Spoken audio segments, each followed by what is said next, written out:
ఇప్పటికి కావు, ఈ క్షేత్రంలో అడుగుపెట్టిన తర్వాతనే నేర్చుకుంటున్నాను. ఎందుకంటే సమర్థుల వారు రాసినటువంటి ఓవీలు, సమర్థుల వారు రాసినటువంటి మనాక్ష శ్లోకం అవన్నీ వస్తాయి నాకు, కానీ వార్కారి సాంప్రదాయంలో ఇప్పుడు నేర్చుకుంటున్నాను. ఆ సాంప్రదాయంలో ఉన్నప్పుడైనా ఈ సాంప్రదాయంలో ఉన్నప్పటికైనా మన లోపల ఉన్నది అత్యంత ఒక అనొద్దు, ఒక దుష్టమైన ఆలోచన ఏమొస్తుందంటే ఆ సాంప్రదాయం ఈ సాంప్రదాయం, ఆ మహారాజు ఈ మహారాజు. నేను ఇంతకుముందు శాంతపూర్ లో కూడా ఈ విషయాన్ని ప్రస్తావించాను. మన హిందువుల లోపల ఇది ఒకటి పెద్ద రోగం వచ్చి పడ్డది, అంటువ్యాధి. ఒకరికి ఇంకొకరు ఈ విధంగానే తయారైతున్నాము. ఆ సాంప్రదాయం వాళ్ళు ఈ సాంప్రదాయం వాళ్ళ దగ్గరికి పోవద్దు, ఆ మహారాజుకు సంబంధించిన వాడు ఇంకొక మహారాజు దగ్గరికి వెళ్ళొద్దు. మీరు తల ఊపుతున్నారంటే ఆ సమస్య ఇక్కడ కూడా ఉన్నదని అర్థం. మా సైడ్ కూడా ఉన్నది, కర్ణాటకలో కూడా ఉన్నది. మొత్తానికి భారతదేశం మొత్తం వ్యాప్తమై ఉందన్నమాట.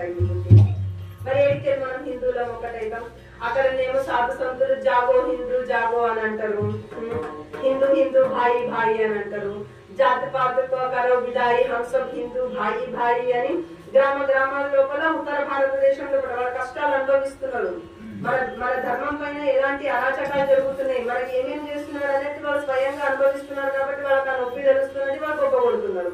ఆ సమస్య మన దగ్గరకు వచ్చేంత వరకు మనం గొప్ప కొట్టాం. ఇది మన హిందువుల లోపల ఉన్న అతి పెద్ద వ్యాధి.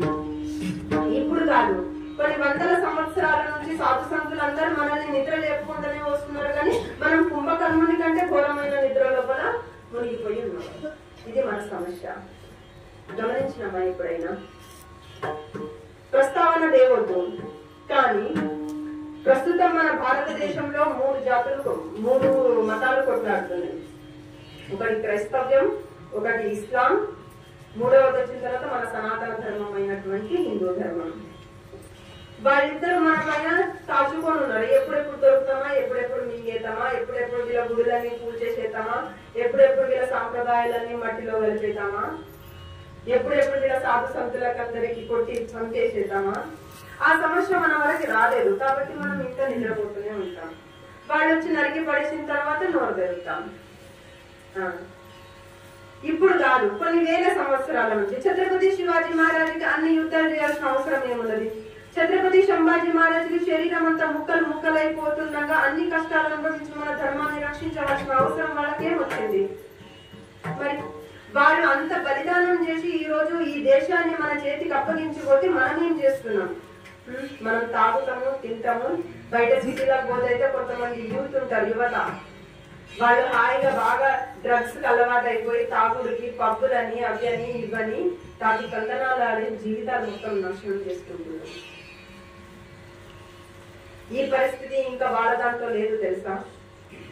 క్రిస్టియానిటీ అనేది చాప కింద నీడలాగా పారుకొని పోతున్నది. మన అవ్వలు మన అక్కలు అయితే ఎంతో మంది క్రిస్టియానిటీకి ఆకర్షణ అయిపోతున్నారు.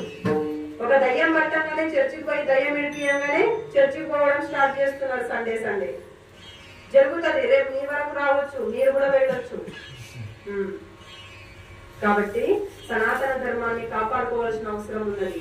ఈ రోజు ఇంతనన్నా మనం కీర్తన చేసుకుంటున్నాం. భవిష్యత్తులో మనం జాగ్రత్త కాకపోతే మనకి పరిస్థితి ఉండదు. వచ్చిన వాళ్ళందరూ ఎక్కడెక్కడ తలను నరికేసేసి మొండాలు ఒక దిక్కు తలలో ఒక దిక్కు అయిపోతే మన పరిస్థితి అదైపోతుంది. ఖచ్చితంగా వస్తుంది మనం జాగృతం కాకపోతే. ఎందుకంటే 4-5 సంవత్సరాల కిందనే మహారాష్ట్రలో సాధు సంతుల హత్యలు జరిగినాయి. అలాగే ఇప్పుడు ఉత్తర భారత్ లో అటు ఇటు రామనవమి ఉత్సవాలు జరుగుతున్నాయి. అంటే రామనవమి ఉత్సవాల పైన రాళ్ల వర్షం కురిపిస్తున్నారు. ఎన్ని జరుగుతున్నాయి. ఇది మన అవ్వలక్కలకు తెలియదు. ఎందుకంటే మనం సీరియళ్లలో కూడా బిజీ అయిపోతాం.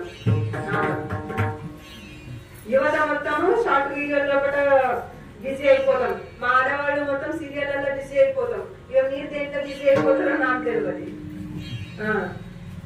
మీకు చాలా బాధ్యతలు ఉన్నాయి. మీకు నేను అనుభవం, ఎందుకంటే మీకు డబ్బు సంపాదించాలి, భార్య పిల్లలకు చూసుకోవాలి, మీకు చాలా బాధ్యతలు ఉన్నాయి. కాకపోతే ఈ రోజు కీర్తనలో కూడా విన్న విషయాలు వెళ్ళి కుటుంబంలో కూడా మీ భార్య పిల్లలకి చెప్పడం, వాళ్ళని జాగృత పరచడం మీది ఒక కర్తవ్యం. ఇది ప్రతి ఒక్క పురుషుడు చేయాలి. కాబట్టి సాధు సంతులు చాలా కార్యాలు చేసి ఇలాంటి కార్యాలే చేసిండ్రు. వాళ్ళు ఏదో భూమి పైనకి వచ్చి ధనాధన అభంగాలు రాసేసేసి రోజు విఠల విఠల. చాలా మంది తుకారాం మహారాజ్ గురించి వర్ణన చేసేటప్పుడు అదే అనుకుంటారు. ఆయన మెడలో కూడా వీణ వేసుకొని విఠల విఠల భజన వేసుకుంటా అడుగులు అడుగులు తిరుగుకుంటే చెంకలు కాదు. జగద్గురు తుకారాం మహారాజ్ అంటారు, ఎందుకు వచ్చిన మీ భూమి పైన అనడానికి. ధర్మాచే పాలన కరణి. తీసుకోండి.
पाखंडे खंडन हेची आम्हा करणे काम बीज वाढवावे नाम तीक्ष्ण उत्तरे हाती घेऊनी बाणविरे हेची आम्हा करणे काम बीज वाढवावे नाम ధర్మ పాలన నిమిత్తం ఈ భూమి పైన వచ్చినాం. మనం ధర్మ రక్షణ కార్యం కోసం ఈ భూమి పైన వచ్చినాం.